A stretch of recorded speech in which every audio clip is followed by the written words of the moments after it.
또 잭킹. 뒤쪽에 있다가 정리당하긴 했습니다만은 사신이 오히려 안쪽에서 근데 부가씩 사신이 이런 식으로 하나하나 끊어주는 자탄 묶어놓고 지금 오히려 그냥 제수 있나요? 네 원시분도나 집결까지도 지금 버티고 있는 상태이기 때문에 많이 줄어들고 100대 0인데요 100대 0인데요 아, 부시의 방- 대중줄로 안 올라오고 해주면 돼! 눕혀놓고! 좋았어요. 그리고 부시의 퇴치공세 준비할 거고요. 자 한번 던지고 EMP! EMP. 자, 이쪽 3인공 힐백까지! 마블!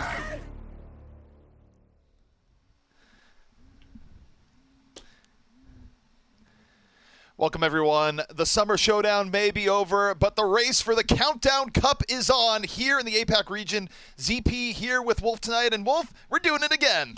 That's right. Achilleos is actually on a plane right now as we speak, on his way back to the United States. I'm lucky enough to stay in Korea for a bit longer, so I'm still here. I'm still at home, but ZP is filling in with me again.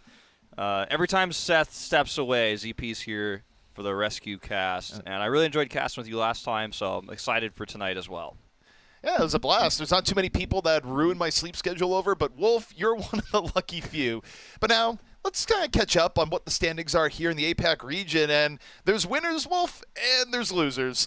Oh, no doubt. I mean, this is definitely a very lopsided standings bracket, or whatever you want to call it, just a chart, a list.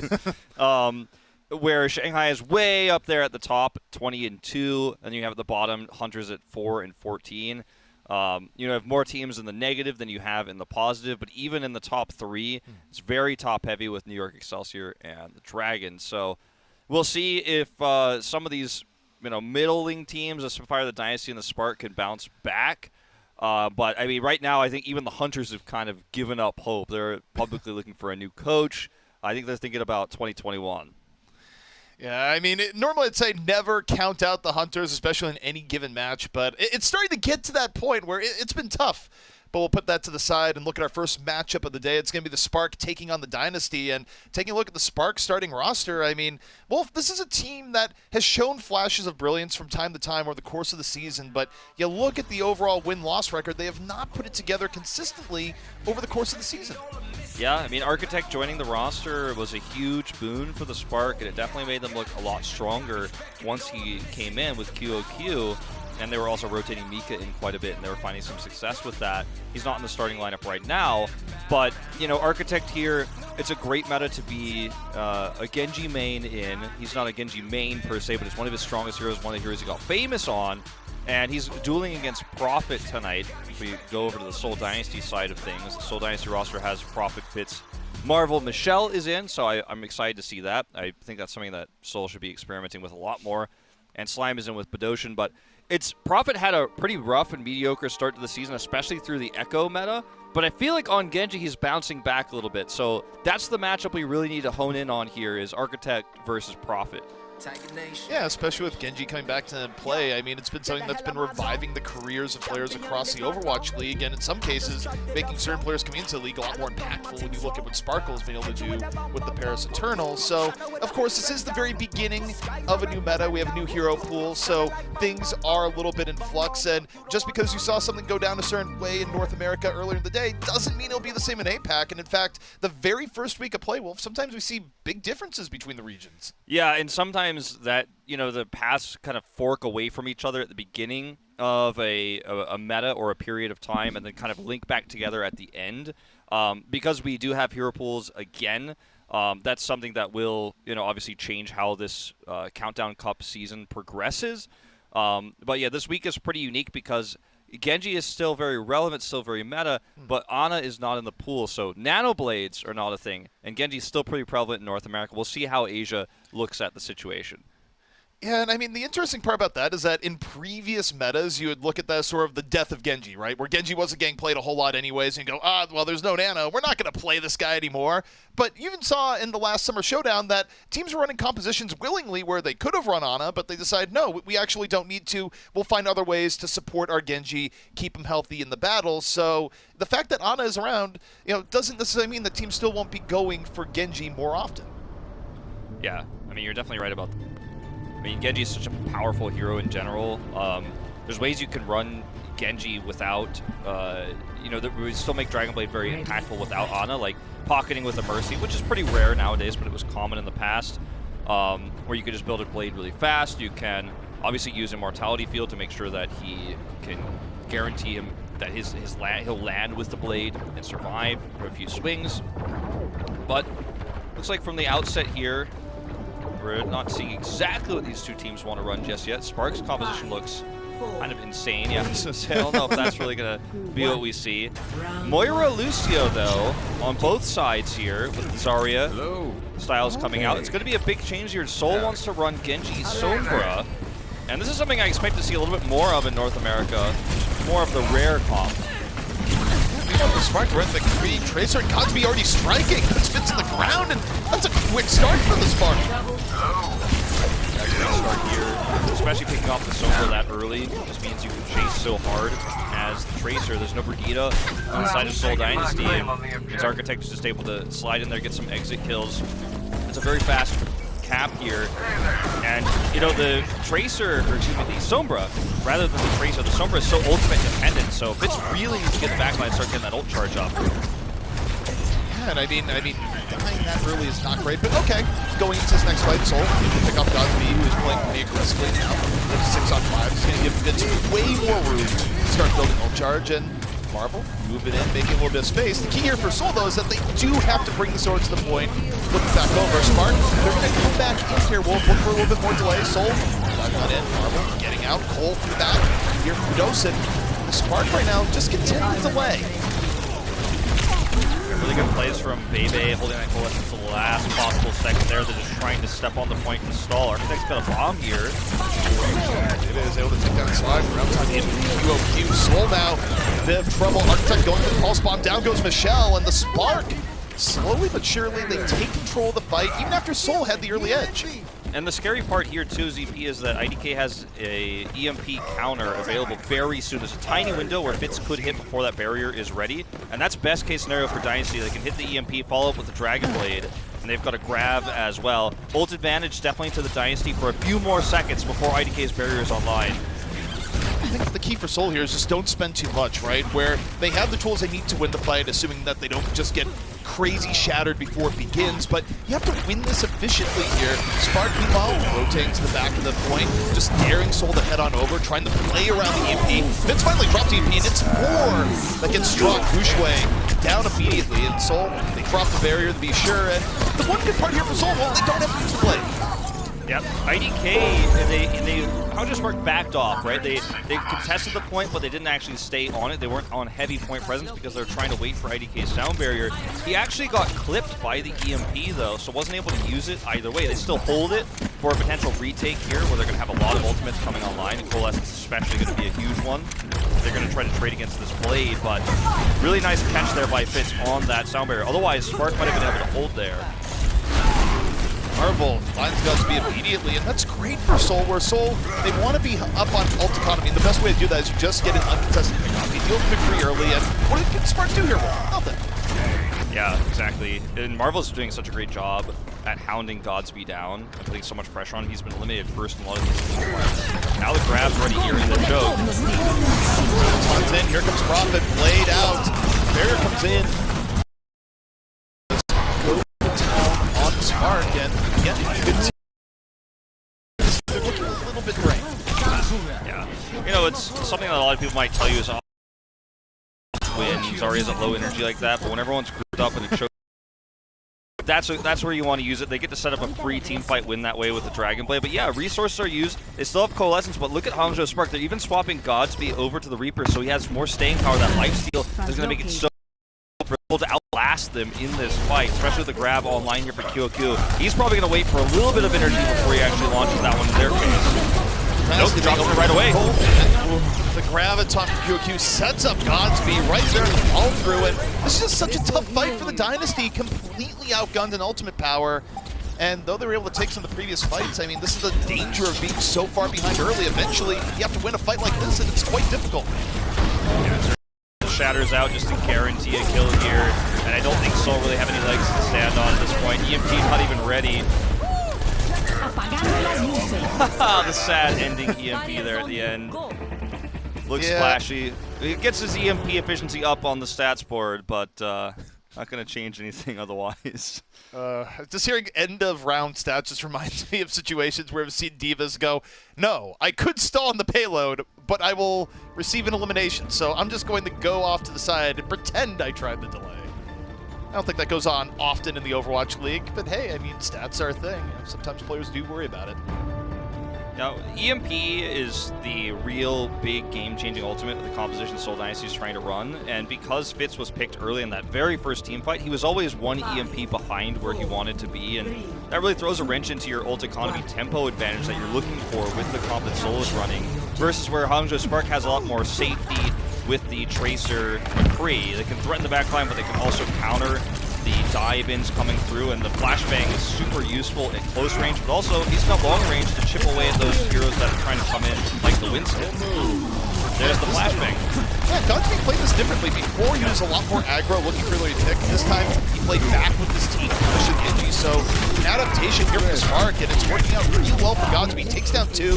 Fitz is able to get him at the very end, but the Spark are still very far ahead as Architect's able to chase down the shell.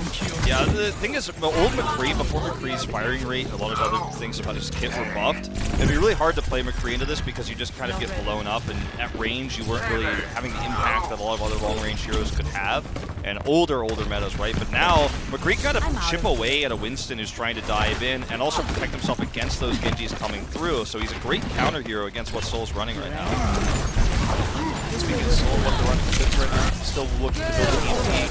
Get too much out of that engage. Now the Spark, they decide to move in on Seoul. After Fitz teleports out, they pop the coal, they engage, they look for Michelle. Michelle inside very, very low here. And Spark, they're able to connect. They take him down. And that's a great use of engage there, Wolf, where you just wait for the Sombra to get out. Yeah, that was actually perfect timing for Hangzhou Spark as well. I love to see hard commitments like that. The Coalescence especially, because if the fight goes longer, you still get control meter, and Bebe is going to build half or more of another Coalescence in a longer fight, but you might as well just commit. You've got the choke point controlled. Now, they don't have a sound barrier. Again, this is a very similar situation to what we just saw on Mecha Base, where IDK is not quite ready for the EMP. It's a window here for Seoul. They need this fight to be excellent for them. And I mean, again, it has to be something that's economical, too. Fitz great EMP, or either way, a good blade. Godspeed, though. Opening up the Deadeye, just like, no, gets Marvel! Huge. That's a backbreaker. That's massive. They can't even fight this now anymore. They shouldn't. It'd be a mistake. They need to now Prophet can get staggered. That's rough. I mean, he gets flashbanged, he's staggered, he's being greedy there. There's just absolutely no reason for that. Now Fitz has used his translocator. I mean, they are putting this on the knife's edge, and meanwhile, Hangzhou's gotten that sound barrier now. They've got the Graviton Surge, they can control this choke, they've got a Coalescence. This is almost unwinnable for Seoul Dynasty. This EMP needs to be perfect. Well, the EMP comes out and hits 4, but there's IDK from above, drops the beat, nullifies a lot of the EMP. So still a winnable fight here for the Spark. You gotta look at QQ, who's gonna be looking to set up the Graviton. Michelle doesn't have it here just yet. Gushway has the shatter. 2 down for the Spark. I think they hold here, Wolf. Still in a great position, even with the Dynasty taking this fight. Yeah, Dynasty take it. They don't use the Dragon Blade, so, you know, very reminiscent of a lot of what happened on Mecha Base previously. They get the sound barrier, but Hangzhou Spark saved a lot of their ultimates, and you know, the EMP was pretty excellent. It hit 4 members, so Hangzhou Spark couldn't re-engage the way they wanted to. They couldn't counter-grab right away because of the large EMP hit there. Sure, IDK didn't get caught, but sometimes the hacks alone are good enough. Here's the grab coming out from Michelle to find a delay. That's a super early grab, and they played into it before the finish. But again, I think if you're the Spark, you're just going, okay, that's cool. You just used a bunch of ultimates for this fight. The Spark, they haven't had to use anything, so I mean, I think the Spark are completely okay with this. Yeah, the Spark know this is the team fight they just don't win no matter what. The next few are the ones that Seoul Dynasty are going to have the hard time with. But if they can survive for another EMP, this can start to tilt in their favor, especially because they have a sound barrier here for a little bit of extra longevity in that longer fight. We're going to see, from Prophet's perspective, just collapse him onto this grab, slice them up. Meanwhile, though, Coalescence is out here. They're trying to buy time. Slime's holding that barrier. Marvel's down. Early pickoff here for the Spark. The Spark are going in for the win, and while we're looking at the replay, curious amounts of damage are coming in here from the Spark. They take down 3, and that's it. The Dynasty pretty much done. Yeah, that's going to be all she writes for this one. I mean, solid ult economy advantages across the board for Hangzhou Spark. Seoul Dynasty needed to control tempo. It feels like mirrored what we saw twice in a row. I don't know if that was shown on the on the feed for the fans at home where you saw the EMP hit at the end, just like last time, right? Both times you see he's just one EMP team fight behind where he wants to be. And in this meta, this evolving, forming meta, not to say this is a standard meta or anything like that, you've got to have the EMP leading the charge. You've got to have that tempo advantage. You really, almost realistically, you kind of have to get the first cap on control with the comp that Seoul is running because they played it well, but they were just one set of ultimates behind every single time. Yeah, and more than that, too. It was a bit sloppy for Seoul when I take a look at where just things were not going right, where people stayed in fights too long, people got picked off by Deadeyes of all things, and it's a tough beginning, but Seoul, they're only down one map, still a lot of series left to go. We'll be right back after a short break. The Overwatch League is brought to you by Cheez-It Grooves. Deep flavor, deep crunch, it's a mind crunch. And by Zip Chair Gaming, the official chair supplier of the Overwatch League.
The Overwatch League is brought to you by T-Mobile.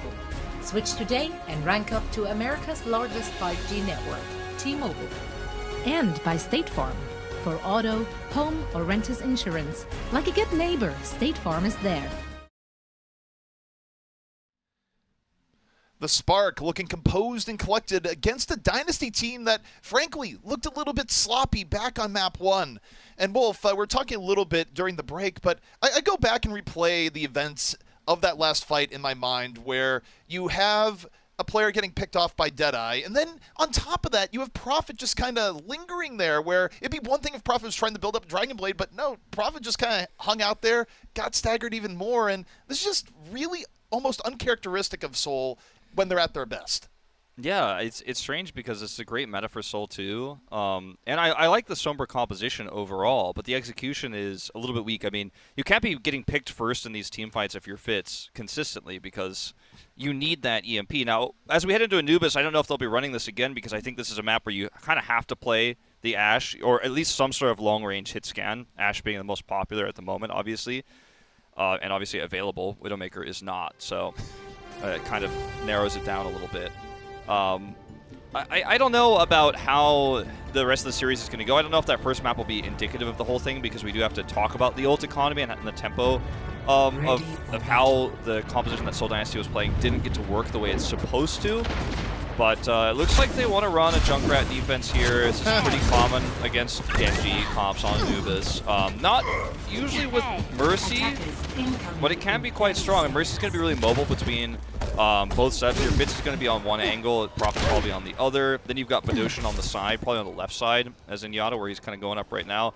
So there's a lot of chip damage, there's a lot of poke coming through, and Gushue especially is going to have a really hard time breaking through. Even if he gets his Zarya bubble, he's not going to last very long with all the damage output that Seoul has. So the dive is going to have to be really well executed here for the Spark. And it is that Mercy combo I was talking about for them too, where you build the Dragon Blade really quick. I have to say though, Wolf, I know I'm filling in for Seth right now, but I'm going to need you to fill in for Jake and just be overly enthusiastic going to Junkrat. Sorry, that's just okay.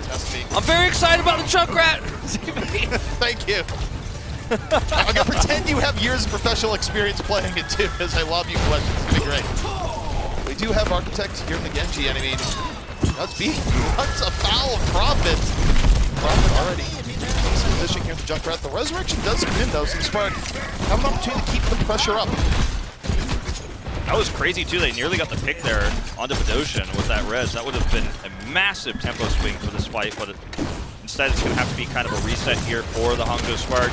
Now the Mercy functions in this competition for Spark as an ability, or as an enabler for Genji to play aggressively, to take some extra damage. You see Architect is just kind of floating around with his double jumps here, just trying to hit left clicks as much as possible. He wants to blade ASAP, and the Mercy allows him to make risky plays, risky jumps forward like this, because he's just constantly being pocketed. 67%, it's not a bad build at all. Prophet gets caught, and aside from the early pickup, Prophet's had a tough time. That was really functionally a vault charge. Look at Architect in the back, putting Fitz in real danger. IDK finishes it off, and now take a look at this. Architect just about ready to go in the blade. Fitz out of the fight, and worst case scenario for this here will be if Spark gets through this and they don't have to blade, Marvel's out of the fight. That's looking very likely. Yeah. Like this is going to be a kind of slow finish here, but they are going to grab it. Slime just using Valkyrie, probably going to swap off of the Mercy. You have to expect that wasn't going to save them or anything. A little bit, I feel like, of a lack of spatial awareness from the Seoul Dynasty on that Fitz pick. Like he should have known the Genji was going to be there. The rest of the team should have been there to support. They have a Mercy, so that should not have gone down like that. Yeah, you can't blame Badoshin for not saving him. He's on the other side. He doesn't even have line of sight to Harmony Orb, but that should not have happened like that. Now the Spark come in with a Transcend and a Blade here. This could be an insane time bank. If Fitz dies early. This is real bad. Even the Resurrection can get the Spark with a huge advantage. Architect brings up Blade. Marvel already down. Architect just slicing the Dynasty apart. And this is looking like the Spark are going to be speedrunning here, Wolf. Yeah, they didn't even have to use Trance. Baby can hold this Trance. I mean, he used it just for fun. Not even necessary. This is a stop. It doesn't get much more one-sided than this. This is not one of those situations where the fans are blowing up like, oh my god, well, they crushed them, and I have to be like, slow down, no, look at the ults. But this is actually, you can't be picked like that in an Ashe versus Ashe. As the defender with a defender's advantage, line of sight advantage, Fitz died on A to the Genji cutoff there, and a little bit of that's on Slime, but then on B to just die straight up in that duel with no support, it's not really acceptable when your opponent's barreling down on you with Blade available. Well, especially in a fight where you're going to be very obviously at an ult disadvantage, right? Where, as a defending team, the hope there going into is that, okay, you have positioning advantage, and as a result, you're the team that's likely to get the first pick off before ults become involved. But if you're at an ult disadvantage and you lose someone early, you're just doomed. Also, I really didn't realize the Junkrat trap had that much blood splatter. Yeah, it's kind of intense. Look at that, like, that's a lot of blood. Especially for this game where there's not much at all. Especially when Tracer is like so small that I'm like, does she even have that much blood in her body? All right. I mean, it makes sense that the trap does a lot of damage now, I suppose, or more than you'd expect. So Hangzhou's adopting the same sort of defensive setup here, for the most part, with the Mercy, but not with Junkrat. It's just going to be more common Ashe Genji defense, whereas Seoul is going to run what looks like, at least initially here, a Hanzo attack. Don't know if this is the right play. It's usually used for shield break, and they might swap once they see the comp is not the barrier related, but they stick with it for now. Fitz is dead again. Early. Yeah, I don't know about this pick. Well, the Resurrection is there, so they can keep up some pressure, but Marvel and Michelle both pretty low. Their front line is in a tough shape. Looks like they're going to be able to kill it up, but the Spark, they're just getting too many early openings here. Yeah, I mean, watch Fitz ult charge back alone because it's not going to go up very quickly. Not that his ult is his function, that's kind of how you can track his damage. This doesn't have much of a function, this composition of Hangzhou. You know, like, you're shooting at Winston shields. You can get that, I guess. It's a little bit of redemption. Now the resurrection is going to be there, so now they've got the res out of the way. Spark is still in a pretty decent spot. Architect far outbuilding Profit here so far. And the Dynasty, I mean, it's a slow road right now, Wolf, as they look for an advantage. They're hoping that Fitz can find another pickoff, but it's going to be tough. Yeah, it's so risky. If they can get another kill, though, I mean, this does open up. I really like Michelle's positioning right now. He's kind of controlling this high ground on the Diva. Trying to force his way around. Architect takes down Fitz, builds the blade at the same time. Blade out, cuts down Profit. This is clean stuff for Architect. Such a good pickup of this part. Yoshi trying to trade one, but he's actually staggering himself, essentially. Will go down. And now for Seoul Dynasty, you're already starting to wonder about Time Bank, but they need that Dragon Blade. That's their most important ult that they're going to have. They have a Transcendence, so if they can get into the position that they were at last time with almost a Blade, Trance on the point, and pull Prophet's Blade, there's a really good team fight for them in that situation. But getting to where they got last time probably requires another Fitz pick. I don't know if that's going to happen. Yeah, I think he's going to strike twice again. Yeah, Fitz doing the picking as opposed to being a good point. Yeah, see that again. We go there again, Wolf. Now the resurrection's going to be there, but this just keeps happening. Yeah, it's kind of been a trend here, and I don't think it's his fault per se. Just a function of the composition. It's not favorable for Hangzhou in this case. Well, it's definitely not ideal, but this time Godspeed falls first, and Profit has the blade in store. The resurrection is there. Spark back to full strength. Bob spot a little bit of time, but Fitz this time puts Godspeed in the ground for good. A little bit of redemption here for Fitz as the Dynasty up one, looking for point A. Profit brings out the blade in the back, finds two, and the Dynasty not going to be locked out of point A. Yeah, really nice play from Profit. He kind of cut the team in half before blading. I mean, QOQ, those he's over here with Bebe at the back, they were hoping to stall things out with the Trance and high energy Zarya plus grab. And Seoul didn't actually collapse on them first. They killed everyone else on the team, and they killed QOQ and Bebe at last. It's kind of counterintuitive. It almost feels like sometimes you want to kill the Zen first as the Genji. You want to get in the back line and kill that squishy hero, maybe force out the Trance early. But it was actually really patient from Seoul to kind of come into the point, cut them in half, and then deal with the Trance and the grab last. If they force those out, you feel great about your chances of maybe getting a double cap here and being only 1 minute behind. But as it stands, Hangzhou Spark saved those ultimates. We've got 5 available, so good start here for Seoul, but the finish is going to be the hard part. Well, and the trouble for Seoul, too, is that it was still a lot slower on point A. They're not going to point B with any sort of momentum. No matter what they do, the Spark are going to have a quicker time at this point. And the Spark, they're not the ones under pressure to make a move in this next fight. They're just kind of playing footsie Seoul. They'll drop the ground, essentially. Poor played. Heck, wait for the opportunity to move in. It's not clean for the Spark, but it's good enough, right? It forces some ults out of the Dynasty, and more importantly, drops enough members that the fight's over. Yeah, it was... The execution was less than perfect, but like you're saying, I mean, he doesn't have to be perfect in these situations, and you just want to force that fight off the point no matter what. If you force it on the point, Badoshan has Trance, because they don't know exactly where Badoshan's Trance at. He didn't have it. He didn't know exactly what his ult percentage was, but he was close, and they knew that. Suddenly you have this Trance fight on the point, and Fitz gets an EMP, and you can lose that one. But if you fight off the point, it's very difficult to mess that up, especially with the angle that Architect took there. Sloppy, but effective. Seoul Dynasty really just trying to operate around this EMP blade. And they're fighting an uphill battle because, like you said, they're losing in time no matter what. And if they've messed this up, then they just lose the match. So, yeah, I mean, they really have one run at this. They put all their eggs in the EMP basket here, where their main condition, Fitz hits a big EMP and Spalter's there. Okay, they've got one pick off early. Profit goes, all right, it's time to go. Doesn't have to worry about the Transcendence while Bebe's out of the fight. He's going to play. He's find as much as he'd like. Meanwhile, Bebe getting res back up. Profit takes down Architect. Dynasty still trying to apply pressure here as Gushue in the back. A big distraction, but if you're going for Gushue back here, you're not going back to the point. Respawns come back in for the Spark, and this is awkward for the Dynasty still. Yeah, really bad target prioritization there. I think they should have tried to push QOQ down instead. They still have control of the point. It's going to be rough for Spark to retake, but they lost a lot of time. Architect's got a blade here. So that finds Badoshan.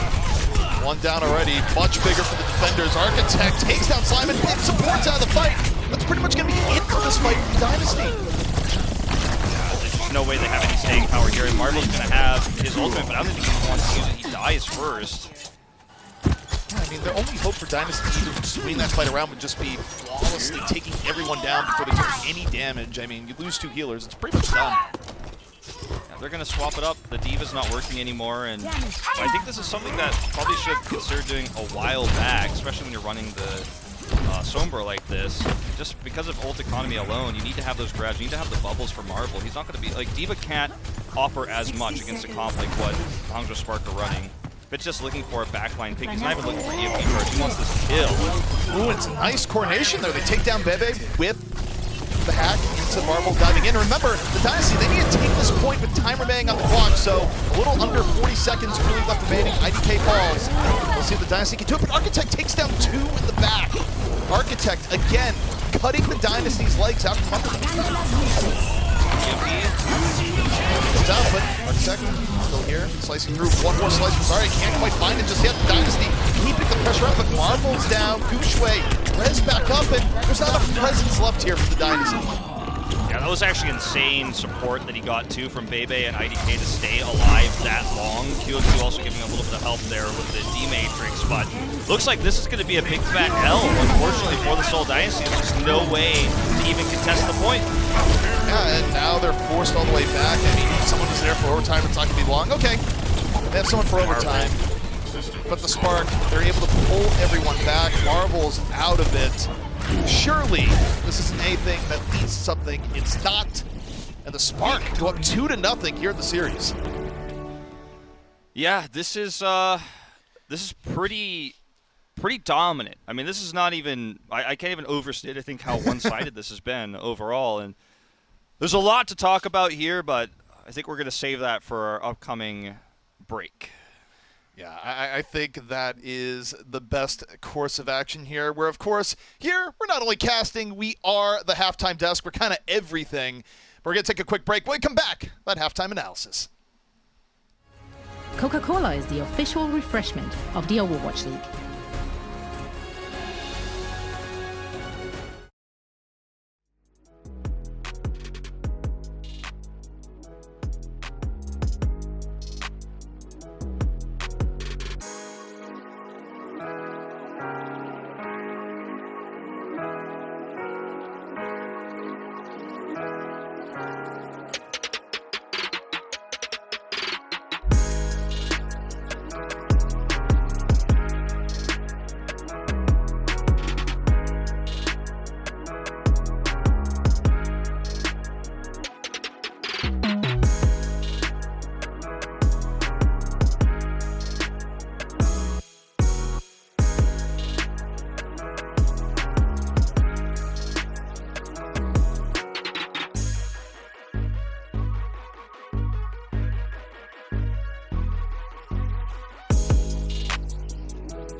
It's time for a Pringles wavy game break. We're usually Wolf. That means there's a lot of ridges to explore, a lot of nooks and crannies to break down. But I gotta say, that first half we just saw, it was pretty simple. The Spark completely crushed the Dynasty. It was pretty smooth, you could say.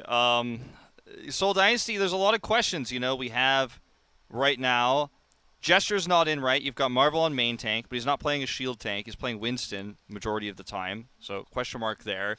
You've got Fitz playing, but playing very badly. He's often actually the most consistent player on the team, so we've got some questions there. And why are we seeing some of the compositions we're seeing? We're seeing a lot of Sombra, which I think is quite strong, but the execution has been a little bit off.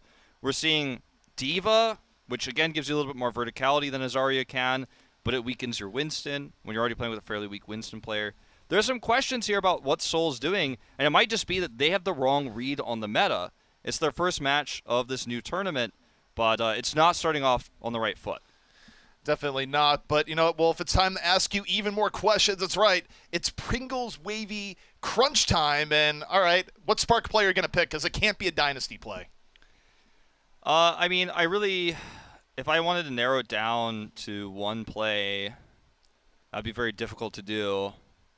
I feel like if I want to talk about Spark, I really just want to talk about QQ Zarya. He's been very consistent. He's been very safe. He's grabbed at the right times. He had like one grab, I think, on Mecha Base that just kind of didn't hit anybody. But besides that, he's been pretty consistent. I think he's the big deal breaker for Seoul is because they're trying to look for picks. They're trying to... Oftentimes, Fitz is looking for kills instead of EMP charge. And Zarya just bubbles the target that he's looking for. He can't get a kill. He has to translocate out. You're seeing a lot more efficiency with the engages we're seeing from Gushue right now because he's got these bubbles, right? And then Zarya has more energy. Meanwhile, on the other side, unfortunately, Michelle, he's playing D.Va, which is not shocking. I mean, it's Michelle, and that might be part of why we see him in right now in this lineup, because they're playing a lot of that D.Va.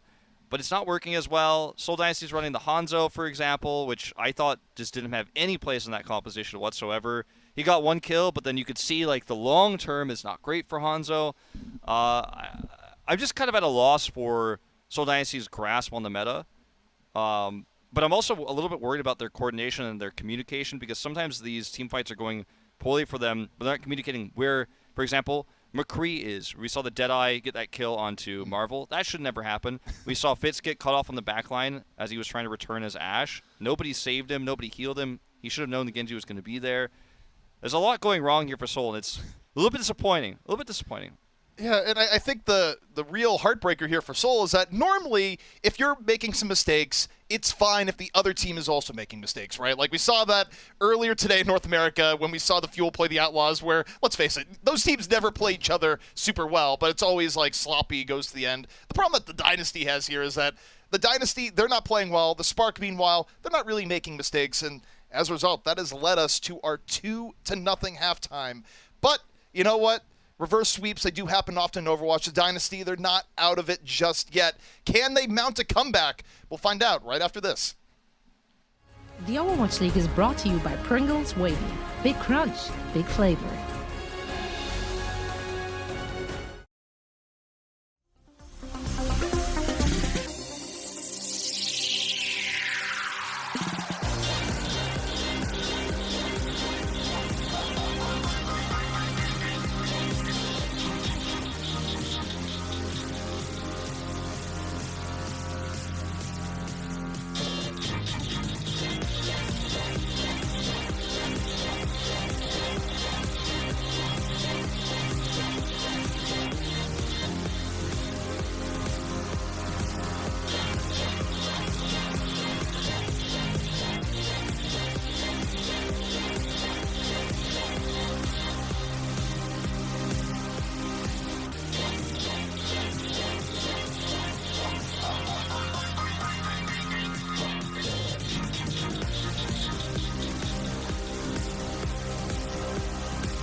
The Overwatch League is brought to you by HyperX.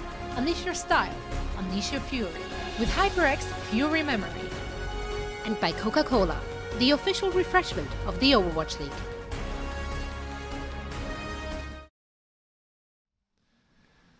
The Spark are looking renewed as they chase the Countdown Cup, trying to put the Summer Showdown behind them. Meanwhile, the Seoul Dynasty and what could have been a new beginning here, Wolf, it hasn't really been the case where even with people like Prophet able to play on Genji, things just haven't been going well for the Dynasty. Yeah, I mean, they're having some issues with their coordination, their positioning. Spark is kind of cutting them in half a lot of the time in these fights where, you know, Fitz is often the one to die, right? I mean, no. I don't like to point fingers, but in this case, like, it'd be dishonest not to. Fitz is, again, by the way, usually Seoul Dynasty's most consistent player this year on a very large variety of heroes, especially in the McCree, right, which he isn't playing today. He's playing the Sombra, which he's also looked very good on in general this season. But he's looking for kills. He's not looking for EMP charge. He's dying. And it makes me wonder sometimes, like when I see what Seoul is doing, it makes me wonder, do they understand what their comp is designed to do? Because the way the players are playing these heroes feels like almost solo Q-esque. It doesn't feel like they're playing for the comp they built. They're just playing it because they heard these 6 heroes are the ones to play right now. And they're like, oh, okay, so I pick Sombra, you pick this. Well, I don't think they understand how they work together. Like seeing that Hangzhou, for example, for Fitz, just makes me wonder, like, okay, I would love to hear, like, his thoughts on it, because I'm sure he has a good reason, but for me, I look at it and I'm like, I don't know if you know what your comp is supposed to do if you're running the Hangzhou here. Well, I think you bring up a really good point, and it might be something else here. You bring up, it kind of gives you solo queue vibes, and I think it almost does in the sense that when players get picked off early, a lot of times, yeah, it could be a player out of position, often it is, but you consider why is the player out of position, and if a team is struggling, you kind of get into this mental area for players where you're like, well, I have to make a hero play, like, I have to do a little bit more, I have to take the risky play, put my team over the top. But oftentimes it just gets you punished even more, right? Where you kind of go back to situations where, Prophet stayed in a little bit long, or, Fitz gets picked off early. I wonder how much of this is that Seoul as a team obviously is where we're not doing well. Players are trying to step up and they're just getting crunched in the process. Yeah, I mean, that's a good point. I mean, we have to talk about the emotional side of things for Seoul Dynasty. We will have Illicit and Gesture subbed in here with Toby as well, so huge changes across the board here for Seoul. Well, you look at Seoul, I mean, for 3 years now, this is the 3rd year of Seoul Dynasty, where high expectations are there, right? After Season 1, inaugural season, you look and say, Seoul Dynasty, okay. Coming in as Lunatic High, big expectations, got the best coach from Apex Season 4, Pokiri to join in, and you're like, okay, this has got to be the championship team, right? Very poor performance, expectations-wise, for Seoul Dynasty. Last year, a few shining moments, right? Did end up taking out New York, for example, in the Stage 1 playoffs. Had some shining moments, added a lot of new players, looked better overall, but still disappointed the fans. But then this year, they spent big, right? They pulled in players like Gesture and Prophet in the roster. They did some shuffling. They got Badoshin. Now they've got Slime. And you look at the roster, and expectations have to be high, right? But if you're this team that's struggling, I mean, they went 1-3 last tournament. And now you're about to get 3-0'd in the first match against Spark. Like, your mentality's got to be, shaken a little bit. You've got to feel this extra pressure that a lot of the other teams don't have because of your name alone. The dynasty that never was, essentially, is where Seoul's at right now. I mean, it's a dynasty not of a a happy different place to be. It's a dynasty of a different sort right now. It's a dynasty of dash expectations. But we'll see if the dynasty is able to start turning things around. I mean, essentially, literally swapping out half their team might be the boost they need, but Gesture already getting bullied early on, takes 15 damage, has to get out. Spark moves forward with this McCree Tracer setup, and does put a lot of pressure on Alyssa to deliver on Genji for the other side. Yeah, it certainly does. I mean, you can see what QOQ is able to accomplish here, even on a very low mobility hero like Zarya. He's closing the gap, he's doing on the high ground, he's up at 90 energy. And once again, Michelle's on the Diva, right? I mean, look at this. Zarya's immobile, but she can still, right-click jump her way up to these positions and beam people down. Now Seoul Dynasty's cutting half. Gesture solo. Alyssa gets caught. Gesture gonna buy the farm at the same time. And the Dynasty, they never got a coordinated dive there, Wolf. The Spark just kind of walked forward, kept everyone healthy, won the neutral game. Yeah. That's it. But, and when I keep using the term cutting them in half, I don't mean with a Genji slash. I mean, part of the DPS is the backline trying to harass, like Prophet and Alyssa trying to harass the backline, but Gesture and Michelle are trapped in that choke point. They're getting beamed down. Doshin doesn't have line of sight to heal anybody because he's also under threat. And I mean, it's only one dive hero for the Spark. They're just running them over in a lot of these fights. And Seoul Dynasty need to stay grouped. Even though, you know, their comp is a dive comp, they need to stay more grouped up when the pressure comes through. Or they need to change composition. You got to make one of those two choices. You can't just keep getting split off from your supports. Architect looking for the early Zen pick. So close yet so far. Has to use the bomb, but still delivers. Meanwhile, Gesture just gets melted on the front. The other problem with the dive here for the Dynasty so far, Wolf, is that Gesture gets low early and no one else can go in because your Winston's already dead. Yeah. And in this moment, too, I mean, they did eventually force Architect to recall and use the pulse bomb, but outside of that, his health bar didn't go down at all. Like, no one was shooting out, no one was focused on him, everyone was eyes looking forward. And that means the Architect is just looking at a situation like, well, this is just a free kill every time I go back there. Look, every time Michelle and Winston go forward, Michelle and Gesture go forward, he can go in the back line. Transcendent time here for the Dynasty. They try and just break out, get a little bit of contest going on, and Prophet takes matters into his own hands. 2 already. Looking out for the Reinhardt, heavy pressure, and Prophet finally comes alive for the Dynasty, and they'll buy them some sorely needed space here in second. Yeah, it wasn't a perfect execution there on the grab from QOQ. He tried to use it at pretty long range, but the rest of the team wasn't ready for a follow-up. And they're running, you know, Gushway on Reinhardt. So he's like, oh, I want to follow up. So he tries a Fire Strike. There's a good deflection coming through from Elicit as well to prevent a lot of that follow-up damage. And then they just kind of counter-engage there. Prophet gets a nice pulse. And Seoul Dynasty finally have, you know, a little bit of breathing room here. Have the high ground. Gesture went deep, used Primal early on here, doesn't let Spark set up, and it pans out. They take down God's B, they buy themselves a fight, and Gesture, this time not getting punished for being very highly aggro. They have this choke controlled, so it's really easy for Seoul to kind of just hang back right now and dive in when they go into one of these multiple choke points. If Spark goes into all one choke, then obviously you get a bunch of value with Gesture coming over. But if they go like 2 and 2, like 2 split off like they're kind of doing right now, then you kind of cut one part down early. That's why Alyssa tries to go in now.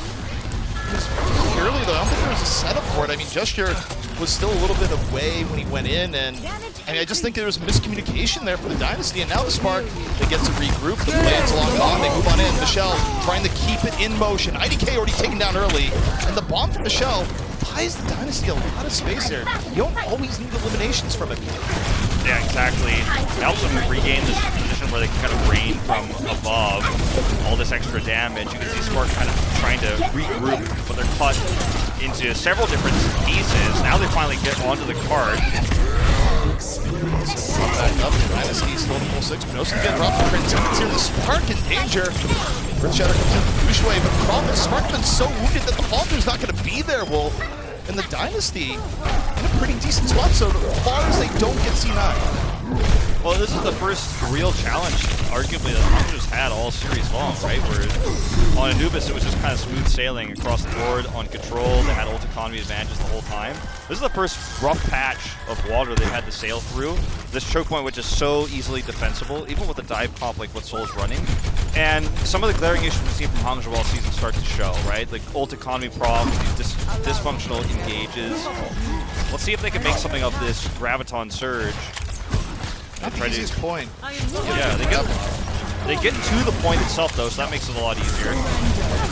Dynasty, their playing split on the top right now. God's be able to take down Gesture. This time, the aggression is punished. Alyssa trying to compensate, immediately take it down, gets caught in the grab.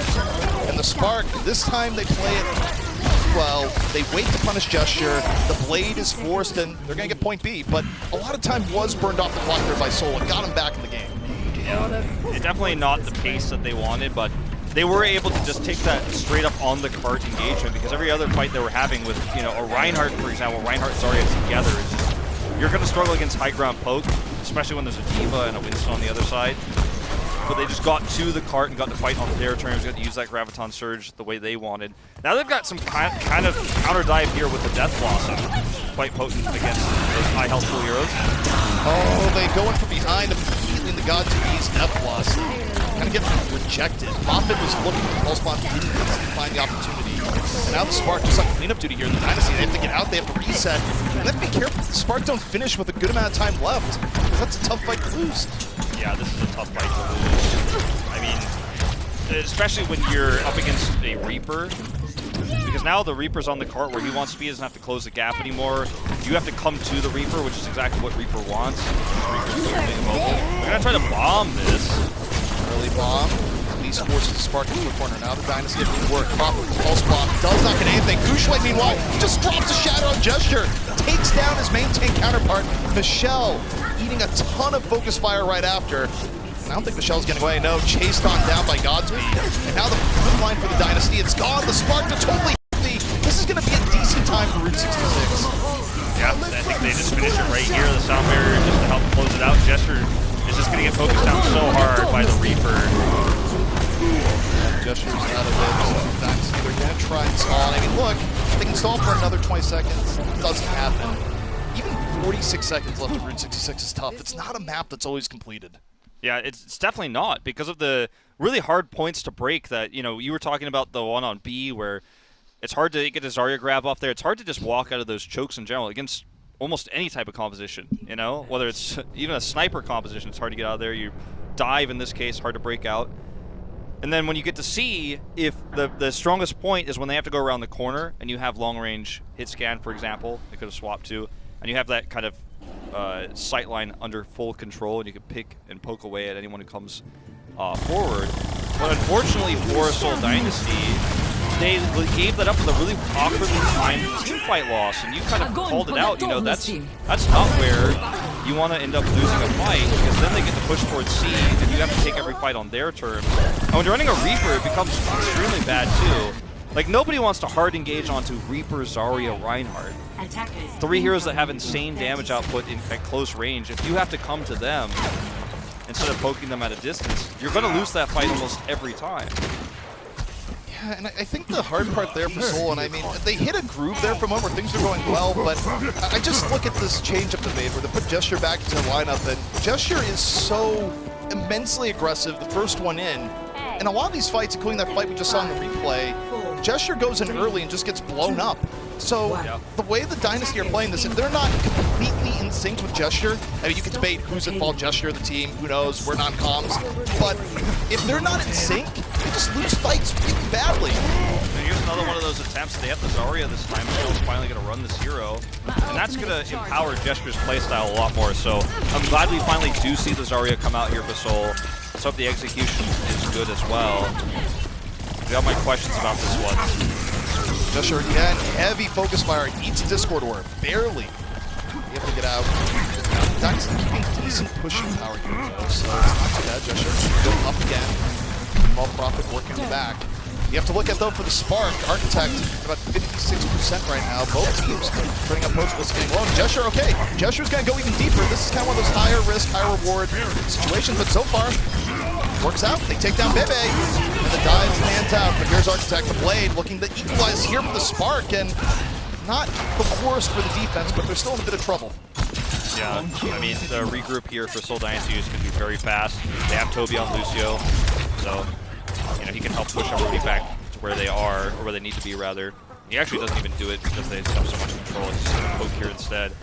Spark have one last attempt here. They're going to have one last attempt to test A with Valk, but maybe it's already dead.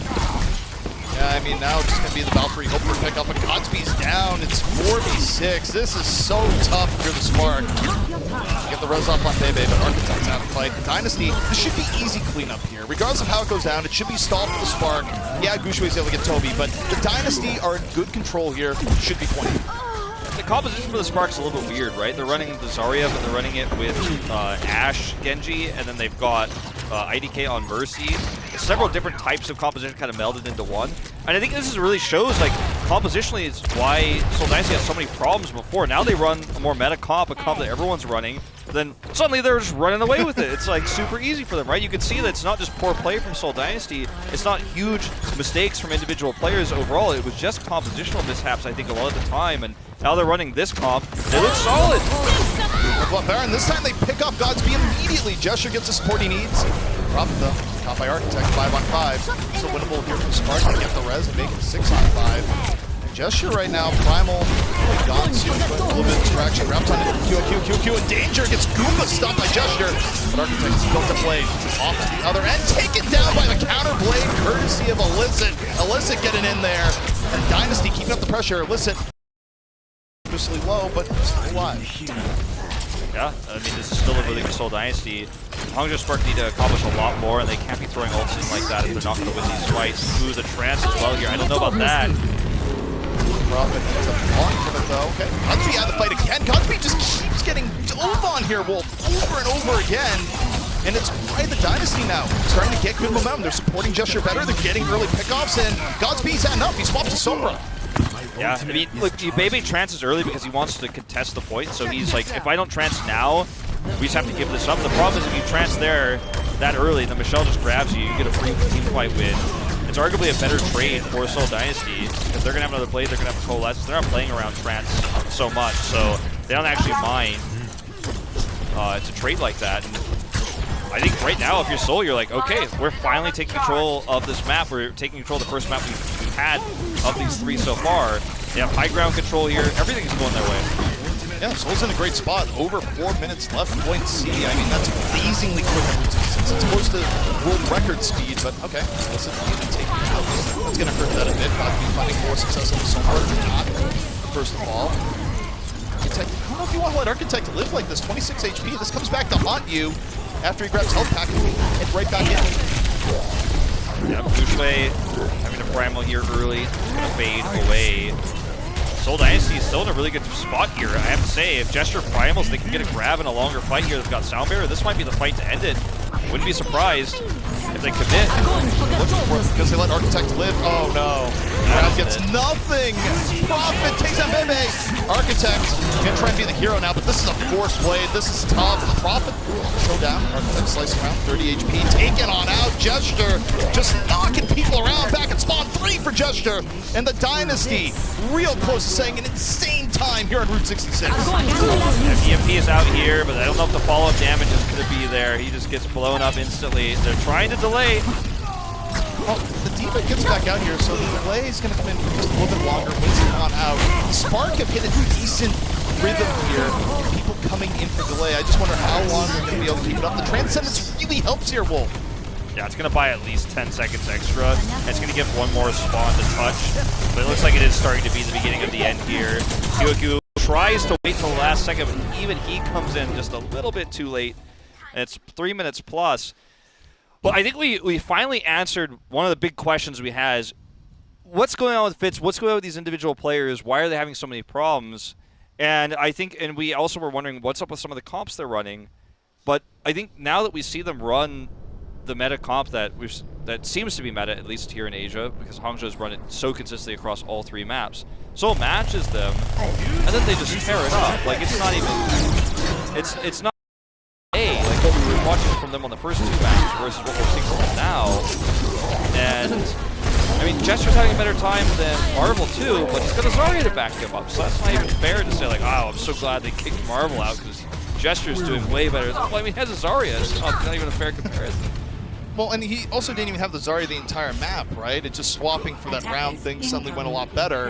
And I think that you have to wonder here for Gesture's playstyle, how much is it ingrained in Gesture's brain at this point? I have something like a Zarya backing me up. I know I'm going to be getting crazy amounts of support backing me up. And when Dynasty runs a comp like they're about to run here on the defense again, you know, I don't like it. It doesn't flip the switch where Gesture, if he dives in thinking he has a Zarya the way he did before, he's just going to get blown up, and it's not going to be the same result. Especially because this time Godsby is starting the Reaper. Like Hangzhou Spark, well, at least he was. Hangzhou Spark was, I mean, this Hangzhou kind of works in a similar way in a lot of different compositions where you can burst down a Winston, but I think the Reaper is the better pick. He swaps to McCree, so everything I was going to say about like Hangzhou Spark's prediction here just kind of fades by the wayside. But I mean, if they ran the Reaper and he dives in like that without a Zarya, he's going to die even faster. And that's something they did swap to earlier. It was having great success. Not going to happen though, just like in this case. Stay with the free. Qualifiers here. Profit nearly bites it. But Gesture and Michelle, under heavy focus fire by the Spark. They're not looking at too much else aside from the prime swap opportunity. Heavy fire onto the tanks where possible. This time on Michelle, the Dynasty. Working on the outskirts. Just a little bit of build before diving on in. Now, to stall the payload. Gesture, main target here for Spark decided to go on. If they do, Gesture suddenly starting to get pretty low. Now, Gesture get out in time. No, Gesture's taken down. And that's exactly what the Spark were looking for. Medosin ends up falling. And this is the problem when you don't have the Zarya Wolf. Oh yeah, this is starting to become worst case scenario for Seoul Dynasty. You know, with a small time bank like this, you're hoping you hold A. Not only do they not hold A, but everyone's dying as A is being taken. Probably going to see some staggers here. Looks like Architect decided to help kill Michelle instead. I thought he was going to get that kill on the Prophet. Things could have gotten even worse. Prophet can, because he survived, you know, hang on to this high ground. But they're playing back because they didn't have the whole squad, and even Gesture coming in on the Wrecking Ball is... I don't know if it's going to do them any favors. It's going to be a bit of a surprise, potentially, if they didn't check the swaps, but they see it now, so we can't even get a pile driver off. I think this cart might just roll, man. I don't know. You don't want to be stuck on ball in this situation. I mean, unless they get to the edge to get environmental or something gets tough, but that was good execution. They got God's beat. That was the best case scenario for the Dynasty. Now they have an opportunity. Listen, Blade is up.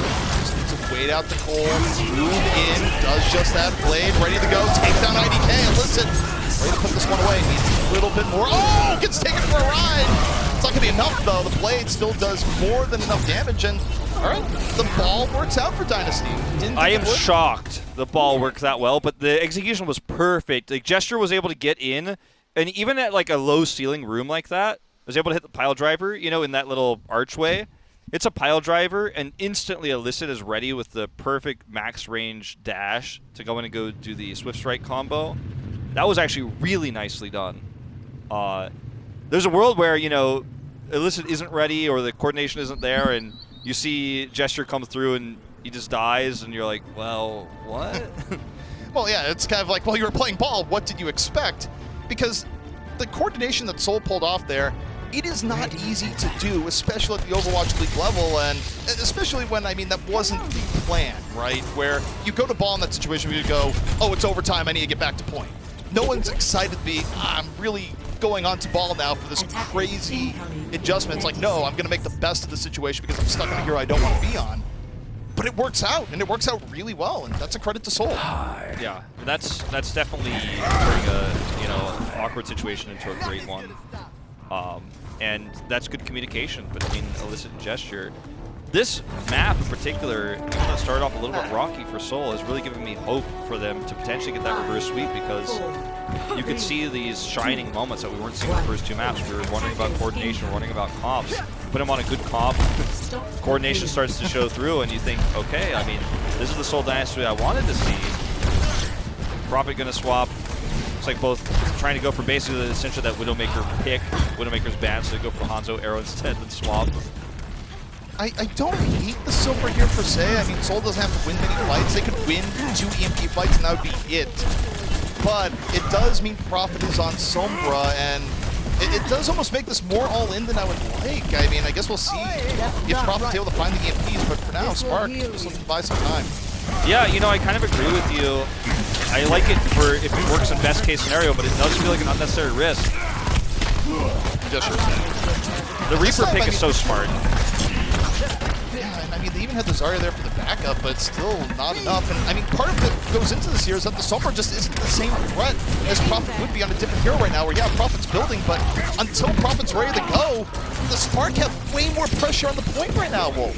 Yeah, I mean, there's so much pressure that IDK is able to get a headshot kill on the Toby. That's extremely rare to see a Lucio kill another Lucio like that, just by like almost essentially spamming near point.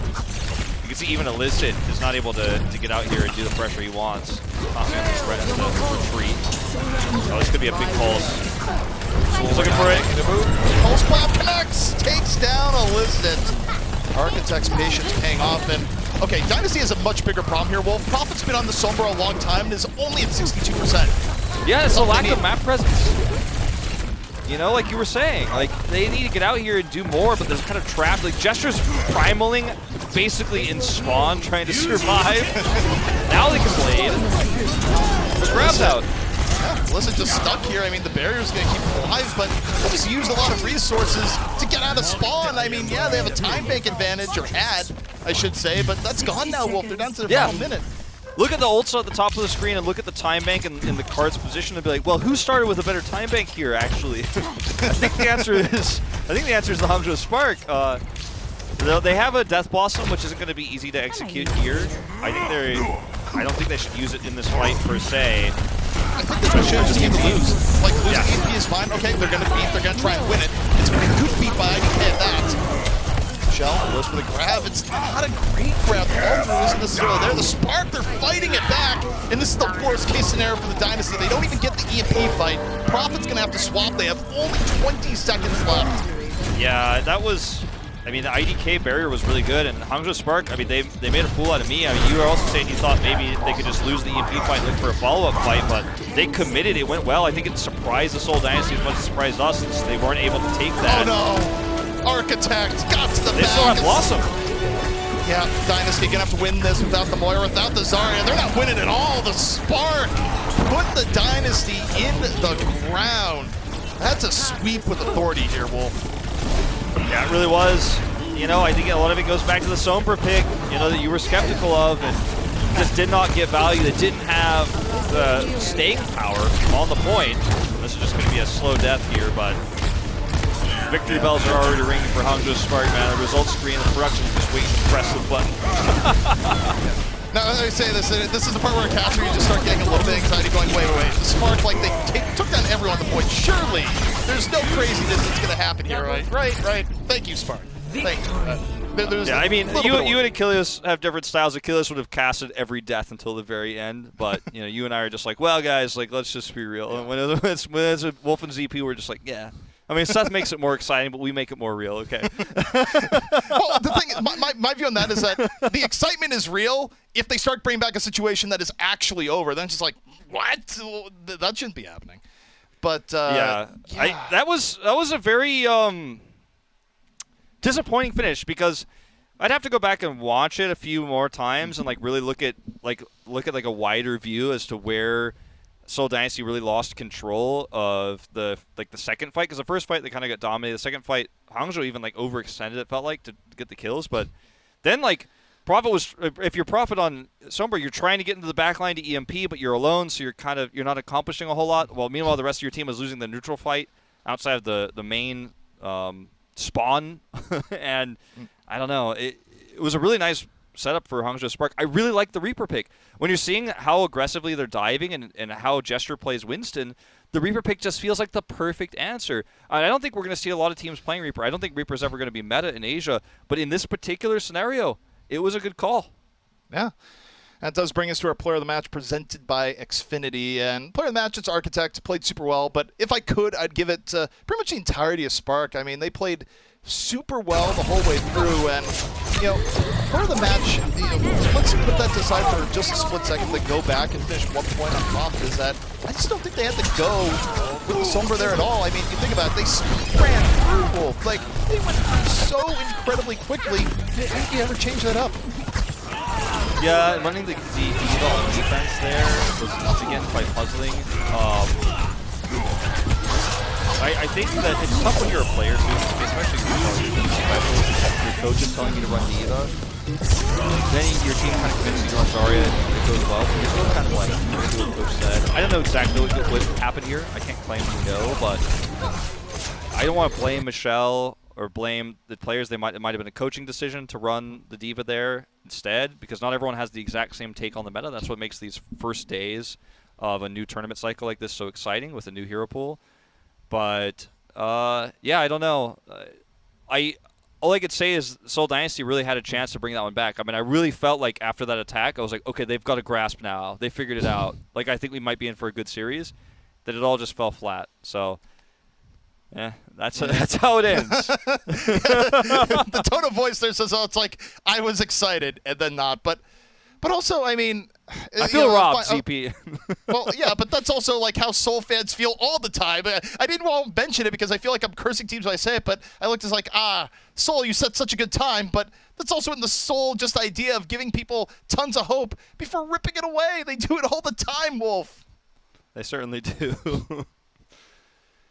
Well, that's only one of three. You and I are casting all three of them today, so that one was a quick one. I don't know if our next one will be quite so one-sided. The third one, you know, might be, but the second one, that's the one I'm looking forward to. There's still a lot of Overwatch left to go tonight, and yeah, first match here is a little bit one-sided, but you know what? It is the start of the Countdown Cup. There's a lot of action left to come. We'll be right back.